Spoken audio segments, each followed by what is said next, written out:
ecosystems and future generations keep turning out the nuclear bombs and the military weapons, the chemicals and products that are poisoning our air, water, and soil, punching holes in the ozone layer, heating up the atmosphere, endangering the lives and health of humans, animals, and plant species. But on this International Women's Day, which celebrates women's struggles and solidarity, we are here to tell you that all over the world, women are fighting back against the threats to our environment, against the threats to our freedom and our bodies, and the worsening poverty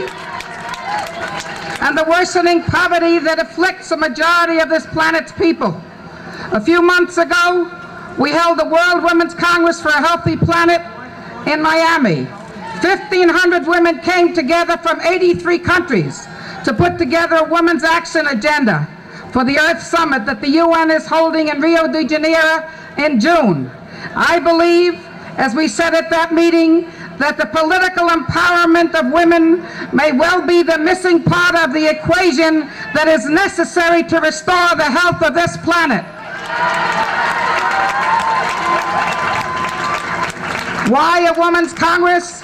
Because we can no longer permit the powers who have brought us to a condition of environmental degradation and unsustainable development to continue unstop the errors of the past. And because we, one of the largest groups outside of power, may well be, as I said before, the missing equation, and we are the people who, along with others outside of power, who do not control the defense plants, who do not own the oil wells, who do not own the polluting plants. We are the people who believe in the love and the beauty of this earth and the right to survive. Across town, at the UN headquarters, for the past week and for the rest of March, a UN preparatory committee is making the near final decisions that may well determine whether the UN Earth Summit takes decisive action or just tries to paper over the global environmental crisis with rhetoric. Across town, if that meeting fails, and we all hope and pray that it succeeds, but if it fails, it may well reflect the harsh reality that existing structures are no longer viable and must be transformed. For if existing structures fail to protect the ecosystem within which they reside, they clearly are prepared to perish by their own hands. But we are not prepared to perish by their hands or by anybody else's hands.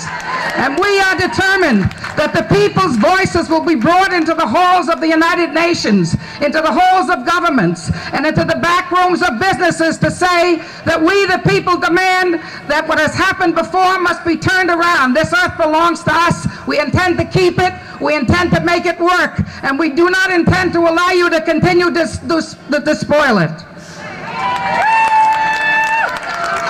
The women who came to our Miami meeting brought with them horror stories. They were true stories.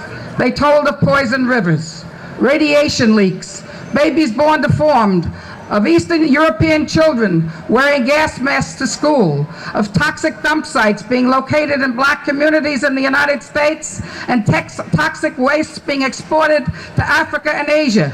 They told of crops dying and people going hungry, of huge forests destroyed, of undue burdens of debt and structural adjustments, of ancient tribes being slaughtered because they stood in the way of corporate exporters, and of the failure of family planning freely delivered.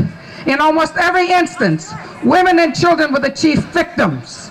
But we also were inspired by the courage and the commitment of our sisters all over the world who are working to protect and repair their natural heritage. We also noted at the United Nations that at the United Nations and in most every nation of the world, the decisions are made by men. And we agreed that this cannot continue. We are half of the world's population. We are at least certainly half the world's brains. We are more than half of the working force, even if women don't get paid for much of what they do. And so we are saying no. We are demanding a seat at the table where the decisions are made, And we are demanding at least half of the delegation of the seats of governments that are going to Rio. Half must be women if the voices of all people are going to be heard. As caring women, we said in our agenda, we speak for the millions of women who experience daily the violence of environmental degradation, poverty, and exploitation of our working bodies. As long as nature and women are abused by a so-called free market ideology and wrong concepts of economic growth, there can be no environmental security. We said that we come together to pledge our commitment to the empowerment of women, the central and powerful force in the search for equity between and among the peoples of the earth, and for a balance between them and the life support systems that sustain us all. We pointed out that in the past 2 decades, thousands of new women's groups have been organized in every region of the world, ranging from case groups to international networks. Everywhere, women are catalysts and initiators of environmental activism.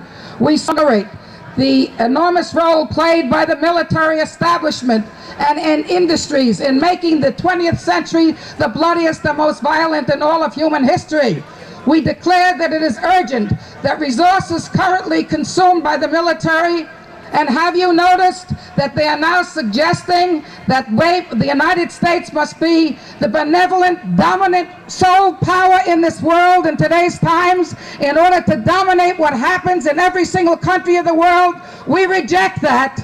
We reject that. Just as we reject the expenditure in our own country here in the United States of $1.2 trillion, which is estimated to be the cost in this new provision for the benevolent dictatorship of the United States. We want no domination. We want no dictatorship. We will not have it. We must resist it in any country where it shows itself, and certainly when an attempt is being made, as is now being made in this country, to suggest that only the United States be the primary decider of what should happen in this world. We may have, until now, failed to dissemble the structures of racism and sexism, homophobia, bigotry, violence, and poverty. But we declared at our conference that a healthy and sustainable environment must be contingent upon world peace, respect for human rights, participatory democracy, the self-determination of peoples, respect for indigenous people and their lands, cultures, and traditions, and the protection of all species. We declared that basic human rights include access to clean air and water, food, shelter, health, educational, personal liberty, freedom of choice, and freedom of information. We reaffirm today our right as women to bring our values and skills and experiences into policymaking on an equal basis with those who are there, not only at the Earth Summit, but on into the 21st century. We are not going to go there just to be there, but to humanize it and to change it. We pledge to undertake our action agenda on behalf of ourselves, our families, and future generations. And we appeal to all women and men, and to all of those gathered here today, to join in our call for profound and immediate transformation in human values and activities. And so as we meet today, I ask you a few questions. Are we going to yield our sovereign right to the well-being of each human being and the earth to governments only? Are we going to allow the continued disparity between industrialized and developing nations and rich or poor without organizing not only here, but at Rio and beyond? No! And are we going to allow the United States to become that benevolent, dominant power in the world at the cost of $1.2 trillion over the next 5 years without developing a mighty movement for peace and not for war, for understanding and equality and not for domination? No! So we have only one world, my friends. Most of us do not plan to colonize the moon or Mars. Then let us work together to make our still beautiful and bountiful planet more accessible to the needs and dreams of all people. Then let us celebrate the human will and love and caring that we feel not only for ourselves, but for people of all cultures, colors, and creeds. Let us celebrate Mother Earth and pledge to heal her bleeding wounds. And finally, let us look forward to the day when a majority of the heads of state gathering for the next UN Earth Summit will appear in their silk and cotton dresses. Enough of the blue suits and the gray suits. Their robes and their saris, their turbans and their handcrafted jewelry to report to an assembly composed of equal numbers of men and women. That's the way it was in Noah's Ark, and that's the way it should be in the future. I salute you.